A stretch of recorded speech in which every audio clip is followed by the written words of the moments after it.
Introduction to Organic Chemistry. Organic chemistry is the study of compounds that contain the element carbon. Clothes, food, medicines, and soaps are composed almost solely of organic compounds. Cotton, wool, and silk are naturally occurring organic compounds, while nylon and polyester are artificially made organic compounds. How do you differentiate between organic and inorganic compounds? Organic compounds are mainly made up of carbon, and inorganic compounds are found between metals and non-metals. For example, sodium chloride. Sodium is a metal, chlorine is a non-metal, so it's an inorganic compound. On the other hand, if you look at the next problem here, CH4, mainly carbon, C2H4 is made up of carbons, C4H10 carbons. So these three, A, C, and D, are organic compounds, while B, this barium sulfate, is an inorganic compound. So the question here is, which formula does not represent an organic compound? So the answer will be B, because it is metals and non-metals. One another way of defining organic compounds is that organic compounds are composed of discrete molecules with covalent bonds. For example, if you, let's say, take C2H4, so we have so many different these C2H4 molecules. So we have these discrete molecules. While if you see in this case, which is an inorganic compound, it is in the form of ions.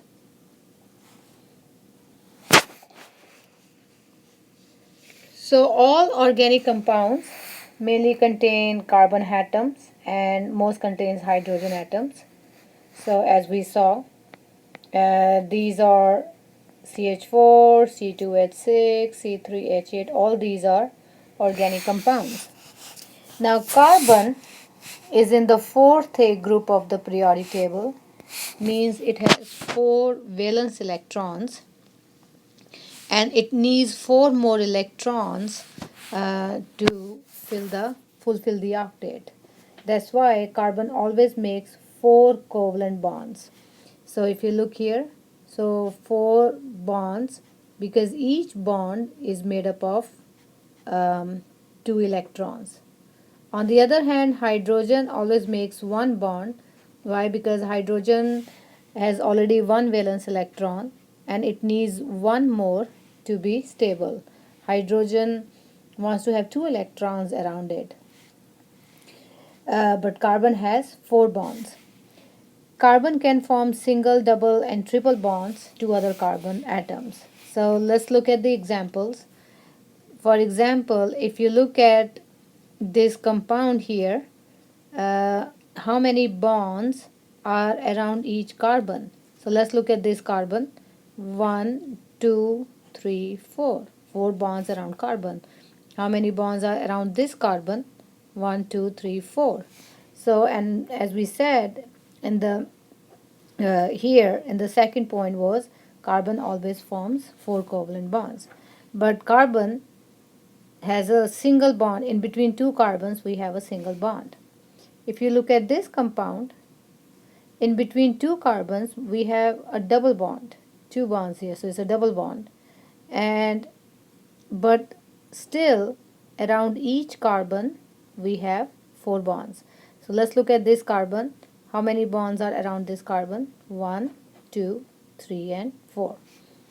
Similarly, carbon can also form a triple bond with another carbon, but still look around carbon, each carbon has 4 bonds. So look at this carbon, there are 3 bonds here and 1 bond on this side. So carbon can form single, double, and triple bonds to other carbon atoms. The next point is carbon, some compounds have chain of atoms and some compounds have rings. For example, now chain we already saw here, we saw in this case. For example, if you look at this compound, and all here is all the hydrogens, it's a chain of carbon, and some compounds have rings. For example, here it's a ring of 3 carbon atoms, and the rest here is, these are the hydrogens. Keep in the mind that around each carbon we still need to have 4 bonds. Now, organic compounds may also contain elements other than carbon and hydrogen, which are known as heteroatoms. And the most common heteroatoms are nitrogen, oxygen, and halogens. What are halogens?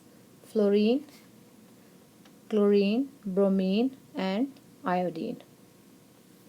Now, each heteroatom forms a characteristic number of bonds based on its location in the periodic table. For example, nitrogen is in the 5th A group, has 5 valence electrons. That means it needs 3 more electrons to be stable. So nitrogen, you will see 3 bonds around nitrogen. 3 bonds around nitrogen. So, and let me draw Lewis symbol for nitrogen. So nitrogen, 5th A group, has 5 valence electrons. How many it needs more? It needs 3 more to be stable. So it can share 3 electrons from any other element, and eventually you're going to have this situation, 3 bonds here and 1 lone pair. And the total will be 2, 4, 6, and 8 electrons. Remember, around each element we still need to have 8 electrons to fill the octet, except hydrogen, where 2 electrons are present. So nitrogen, that means have makes 3 bonds, and it has 1 lone pair. Oxygen here is in the 6th A group, means it already has 6 valence electrons. And how many it needs more? It needs 2 more to be stable. So it shares 1 electron from any other element.